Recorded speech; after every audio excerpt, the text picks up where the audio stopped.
Bora começar. E hoje a gente tem uma pergunta aí que, na verdade, me inspirou a tocar nesse assunto. E eu sei que a gente vai acabar esbarrando nesse assunto novamente. A gente já falou algumas coisas a respeito, mas acredito que é do interesse de várias pessoas aí. A pergunta é a seguinte: existe alguma maneira para ter autoestima rápido? Não tenho tempo para fazer terapia ou coisas demoradas. Preciso de algo que funcione logo. Bom, obviamente tem uma certa pressa aí, né? Colocada no escopo do resultado rápido.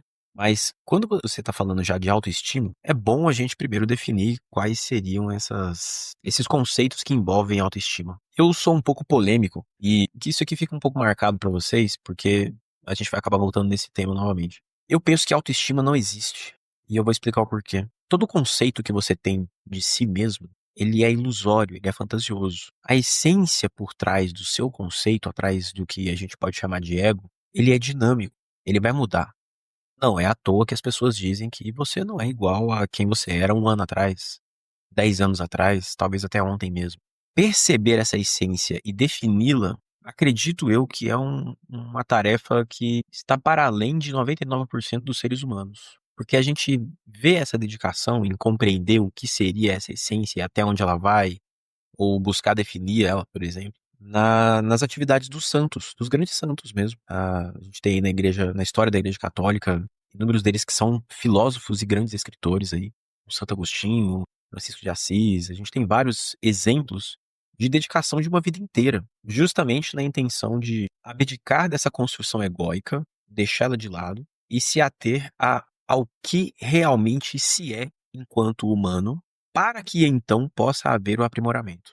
Parece um pouco complexo, mas a gente vê isso de maneira muito esdrúxula, ou talvez até um pouco prostituída, dentro desse meio do meio da neurolinguística, da PNL, que é, em termos práticos, você alcançar o seu objetivo. Mas quando a gente está incluindo os nossos valores, a tarefa fica um buraco um pouco mais embaixo. Porque a gente está falando de um conjunto de crenças, a gente está falando de um conjunto de pensamentos ou de conclusões que a gente tirou no decorrer da vida. E essas conclusões vieram por experiências que nós mesmos procuramos, experiências que foram ocasionadas por ação de terceiros ou do externo, e a gente vai concluindo verdades com isso, mas isso quer dizer que estamos definindo a você mesmo? Se eu digo que tenho medo de atravessar a rua, eu me considero um medroso, quais são as repercussões disso no decorrer da minha vida? Sou medroso. Se um indício é ter medo de atravessar a rua, será que isso é aplicado também para andar de carro? Será que isso é aplicado também para andar de avião? Será que isso é aplicado também para me relacionar com alguém? Será que isso é aplicado para eu levar uma vida comum ou uma vida extraordinária? Bom, poucas pessoas elas levam o pensamento até as últimas consequências. A gente está aqui para isso, inclusive para exercitar esse pensamento de verdade, de realidade. E eu acho que vale esse exercício, principalmente quando a gente diz a respeito de autoestima. Se a ideia de que autoestima não existe, ela é real, o que que existe então? Quando eu estou incomodado e aponto essa narrativa de que eu tenho um problema de autoestima, na maioria esmagadora das vezes a pessoa está querendo dizer que ela tem uma imagem dela mesma que é negativa. Ah, não consigo fazer algo porque eu não tenho autoestima, não tenho coragem o suficiente, não tenho a impetuosidade necessária para poder fazer aquilo. Eu não me vejo qualificado porque minha autoestima é baixa. É relacionado à questão da depressão com a autoestima baixa também. Mas será que a gente não está falando de autoconfiança? Porque faz muito mais sentido, lógico e até emocional, você pensar que aquilo que eu defino como baixa autoestima, na verdade, é uma falta de confiança em mim mesmo. Separando esses dois elementos, a minha imagem que eu tenho de mim mesmo como um todo, como um ser, com a falta de confiança em mim mesmo, ela separa o que seria causa e o que seria consequência.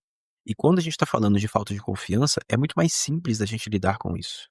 Já que é falta de coragem, para eu buscar a causa da falta de coragem é muito mais simples do que eu puxar um conceito abstrato de imagem de mim mesmo, imagem própria, e tentar alterar ela, porque amanhã eu posso ter uma imagem diferente. Vou pegar um exemplo prático. Para quem tem distúrbios, por exemplo, de vigorexia, a vigorexia ela vai te passar a imagem de que você está sempre fraco, sempre raquítico, sempre necessitado de treinar, de malhar mais, de crescer em volume de musculatura.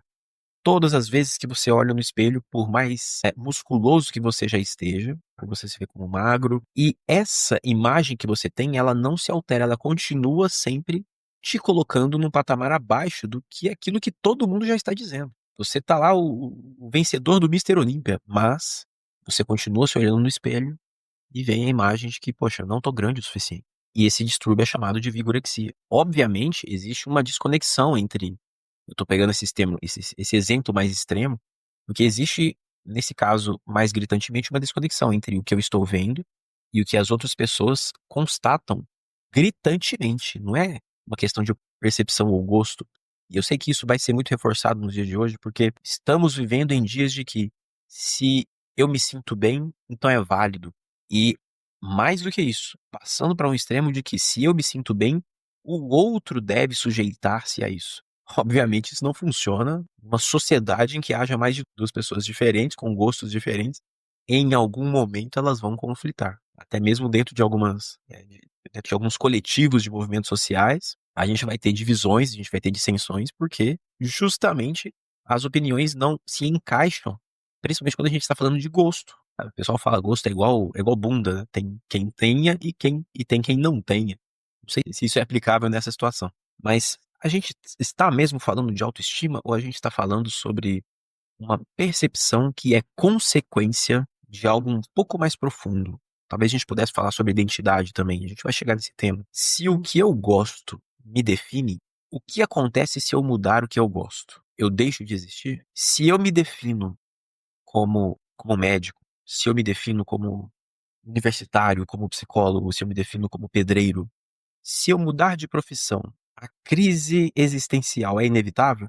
Basta a gente dar uma olhadinha em quem se aposenta, por exemplo. Na época de clínica, eu esbarrei com algumas situações de pessoas que estavam chegando no momento da aposentadoria e já estavam percebendo uma crise se aproximando. Claro que isso não é perceptível para muitas pessoas, a falta de consciência emocional as impede disso, mas aquelas que têm um feeling de consciência emocional um pouco mais apurado, ela percebe uma crise chegando, ela percebe um vale emocional se aproximando e ela começa a se ocupar ou se preocupar com isso, mas era quase inevitável. A pessoa tinha, quando estava prestes a se aposentar ou depois de se aposentar, ela tinha esse impulso necessário para a sobrevivência de se reinventar.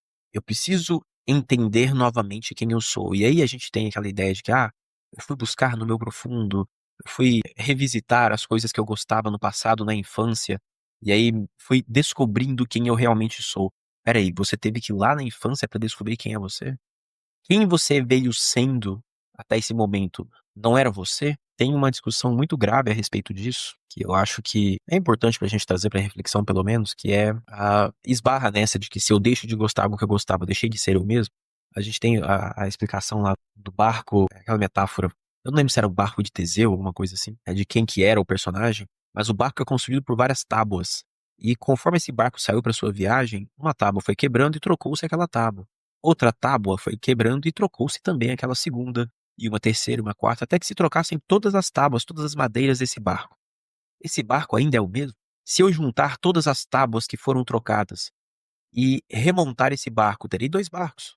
Qual deles é o real barco de Teseu ou do personagem, enfim, que é mencionado? Quer dizer, se juntar todas as coisas que você já gostou um dia e formar uma pessoa, essa pessoa será você? E quem é você agora, então, já que você não gosta dessas coisas? Eu tendo a pensar que o único ser ou a única percepção que é real sobre você, que pode e tem autoridade total para definir quem é você, não é você mesmo, é Deus. Ele é o ser supremo que te criou, que te observa e que te dá um julgamento justo a respeito de quem é você. Então, parte do pressuposto de que eu preciso abrir mão do meu conceito de quem eu sou, porque eu sou um todo errado, a base do cristianismo parte disso também, base calvinista principalmente. Eu sou um todo errado e eu preciso da visão de Deus a meu respeito, eu preciso da fala e da afirmação de Deus a meu respeito para que eu saiba quem sou eu neste momento e para que eu tenha esperança de salvação no agora e no depois. A gente vai voltar nesses assuntos, fique tranquilo, eu sei que surgem perguntas no meio desse caminho, mas vamos lá. Qual a maneira rápida, essa foi a pergunta, qual a maneira rápida de eu ter autoestima? Enfrentando a realidade. A realidade, ela vai deixar a sua ideia de autoestima de lado, porque isso é uma fantasia, uma construção imaginada por você a respeito de você mesmo. Todo julgamento que eu tenho sobre outra pessoa, a gente diz que é uma construção fantasiosa, porque eu tenho pequenos fragmentos do que essa pessoa fala pra mim, ou o que eu escuto ela dizendo, do que ela faz, das conclusões que eu tiro. E por mais que eu use teorias da psicologia, ou teorias de análise de comportamento, ou teorias de personalidade, enfim, independente da teoria que eu utilizo, ela é falha. E esse é o pressuposto. Eu vejo muita gente na internet defendendo teorias como a Big Five, teorias como os quatro temperamentos, né, ou os temperamentos, enneagrama, enfim, a própria psicanálise também usada nesse critério, para poder te definir quem é você. E isso atrai multidões querendo dizer assim, querendo perguntar: me diz aí quem eu sou. Já que seu poder de análise é tão bom, me diz quem eu sou. Obviamente é uma necessidade que eu quero sanar, porque eu não sei quem sou eu. E esse outro que me traz essa afirmação, a gente pode dizer, é um discurso do mestre, né? Ou um discurso do analista, talvez aí caminhando para um discurso do mestre. Mas a minha necessidade de me conhecer, ela revela que não sei quem sou. Isso é uma questão básica da filosofia grega antiga, inclusive. Conhece-te a ti mesmo. O que estou conhecendo quando eu me entrego à ideia de conhecer a mim mesmo? São os meus gostos? Aquilo que eu gosto, aquilo que eu não gosto? Aquilo que eu penso a respeito de determinada coisa? Eu vou montando um mapa e vou dizendo: esse sou eu. Não está totalmente errado. Porém, eu não posso dizer isso é, ou somente isso é eu. Porque, novamente, caímos na falácia do ego. O ego vai mudar daqui a pouco. Qualquer filme que você assista, qualquer música que você escute, qualquer interação de amizade, ou um vínculo terapêutico, ou uma situação do dia a dia, ou uma reflexão, pode mudar o rumo da sua personalidade. E aí, você vai ter que se reconhecer novamente? Por que uma criança não fica nesse dilema? A criança só age. Vem um adulto e diz: você é isso. Inclusive, tem uma questão linguística cognitiva, né, neurolinguística aí da criança, de não se referir como eu. Eu estou com fome. Não, a criança diz assim: o Zezinho está com fome. Zezinho está com fome, mamãe. Ele se referindo a si mesmo na terceira pessoa. Ele está com fome. Quem é esse ele? Até que isso se integre a ele e se cristalize enquanto ego. Nós temos uma dissociação, então, por que que no adulto isso é remetido à dissociação, mas na criança é apenas a construção? Eu tendo a pensar que o nosso fim não se resume na cristalização e no aprimoramento do ego, mas sim no abandono dele. Todos os gurus, sejam orientais ou ocidentais, eles passam, inclusive o próprio cristianismo, passa por essa ideia de abdicar de quem eu acredito que sou, para então experimentar esse novo conceito de ser. Qual é esse novo conceito? Às vezes ele vem de maneira também enrijecida, como é o caso das teorias de personalidade, como é o caso de vários gurus da internet. Qual o espaço que se tem então para descoberta? Olha como sou interessante, eu que sou aqui do biotipo esquizoide e reajo de determinada maneira aqui a ordem vinda de um superior. Então, isso já está desenhado no meu inconsciente, então eu sei que será mais fácil para mim reagir dessa maneira e será mais difícil para eu reagir daquela maneira. Eu preciso lembrar que estou para além das definições, sejam elas autistas, sejam elas neuróticas, sejam elas de personalidade, sejam elas esquizoides, sejam elas rígidas. Não importa qual teoria você utilize para ler a si mesmo, estamos na dependência de alguém para nos definir. Essa definição só pode vir daquele que me criou e que pode determinar o meu destino. Como vou excluir Deus dessa equação? Não tem como, né? A minha vontade, voltamos à pergunta, a minha vontade de ter uma maneira rápida para ter autoestima, obviamente nessa pergunta aqui está revelando que eu quero ter coragem para fazer algo. Não é de autoestima a sua necessidade, amigo, é de coragem. A coragem basta que você saiba que vai dar errado, sim. Quer ter coragem? Saiba que vai dar errado. Esteja pronto para enfrentar o que vai dar errado. Apenas isso. Medo de pular de um penhasco? Obviamente, 99% das pessoas terão esse medo. Mas e quando não há penhasco nenhum? É uma carreira nova. E quando o medo é ter aquela conversa que eu gostaria de ter, que é difícil, com o meu cônjuge, com os meus pais, com aquele sócio, com um amigo. E quando o medo é de dizer, não é esse o medo, o que isso está revelando? Pegar como, por exemplo, o medo de dizer não. Medo de não agradar, medo de não fazer parte, medo da aceitação. É abstrato, mas para a sua mente está vinculado a um acontecimento. Então, isso não é segredo. Desde antes de Freud, isso já se era mapeado, de que a consequência do seu comportamento, das suas emoções, elas iniciam antes dessas consequências. É uma coisa plantada, germinada lá dentro. A ideia de construção de inconsciente veio a corroborar isso, veio a comprovar isso, que você tem um outro diálogo interno que existe para te proteger. Se ele existe para te proteger, esse outro diálogo interno, temos aí então talvez o segredo do porquê a autossabotagem acontece, do porquê o auto-boicote também acontece. Por que nos sabotamos? Por que nós nos boicotamos no dia a dia? Porque temos medo de que algo dê errado ou temos medo também de que algo dê certo. Tem um texto de Freud que fala sobre isso, o nome do texto é Fracassados pelo Êxito. Eu tenho trazido isso à tona nesses últimos dias, né, porque com pessoas que eu converso, isso tem vindo à tona. O medo de dar certo, às vezes, é tão intenso, tanto quanto um medo de morte. O que pode dar certo se você mandar aquele currículo? O que pode dar certo se você pedir o seu aumento, se você trocar de carreira? Que vai te obrigar a mudar a sua vida de determinada maneira, a te afastar de determinadas pessoas, ou te aproximar de determinadas pessoas, ou tipos de pessoas, que você simplesmente não quer que isso aconteça. Se eu ganhar muito dinheiro, me afasto dos meus pais. Mudar de carreira, se eu conseguir me formar em medicina, serei um médico reconhecido e claro que isso vai me afastar das pessoas que eu amo, do meu pai que trabalhou na roça, da minha mãe que é faxineira e não tem a quinta série completa. Então, qual a proximidade que terei deles? Eu posso até me formar, o inconsciente dá um jeitinho, mas serei um médico fracassado. E eu vou me esforçar, porque todo mundo diz que devo me esforçar, todo mundo diz que devo criar uma empresa, eu vou me esforçar para isso, só que essa decisão de não me afastar dos meus pais e compreendida no patamar financeiro está enterrada no inconsciente e ela será cumprida. Essa ordem será cumprida. O auto-boicote, a autossabotagem, ela é apenas um conflito de interesses. Mas não quer dizer que um dos interesses seja ruim ou o outro seja bom. Elas não se conflitam entre um ser bom ou ruim. A gente chama de autossabotagem ou de auto-boicote porque na nossa consciência eu quero alcançar determinado objetivo e o nosso conceito de ser humano é que sejamos puramente racional, desconsiderando a parte emocional. É como o sonho de todo mundo que é analítico querer ser um robô, querer ser um ciborgue, querer implantar o chat GPT na sua orelha ou na sua cabeça para que você tenha acesso na sua consciência a qualquer informação que você queira. Só que eu fecho os olhos para toda a minha história emocional de vida. Vamos lembrar, o que que é história emocional? Todos os registros que a emoção impregnou no meu livro de história interna. Você lembra o que você comeu hoje no almoço? Talvez sim.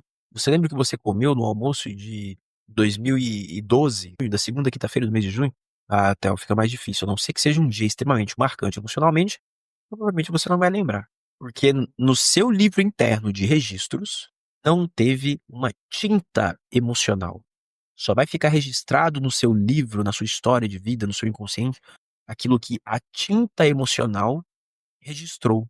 E essa tinta não vai gravar todos os detalhes do acontecimento. Essa tinta vai gravar a interpretação dos detalhes do acontecimento. Então, se eu tive um acontecimento na minha vida, como eu já contei, eu fui abusado na infância e por uma babá na época, e o que que ficou registrado na minha mente até perto dos 7 anos de idade? O acontecimento em si. Quando eu comecei a ter o significado de abusado, o significado de ser obrigado, de ser vítima, o significado de ser ofendido, de ser submetido involuntariamente, e o quão negativo isso é, essa tinta emocional que vem com uma cor negativa volta naquele evento e me dá uma interpretação nova. Sou vítima de abuso. Já que, daquele momento, registrei na minha história de que sou vítima de abuso, qual o novo rumo da minha personalidade terei? Qual o novo rumo do meu destino terei, já que sou vítima de abuso? Já que sou abusado? Eu posso apontar para inúmeras consequências da minha vida e linkar isso com os acontecimentos internos, que agora já não vem mais como um mero acontecimento neutro, vem apenas como o meu abuso. Fui abusado, fui obrigado.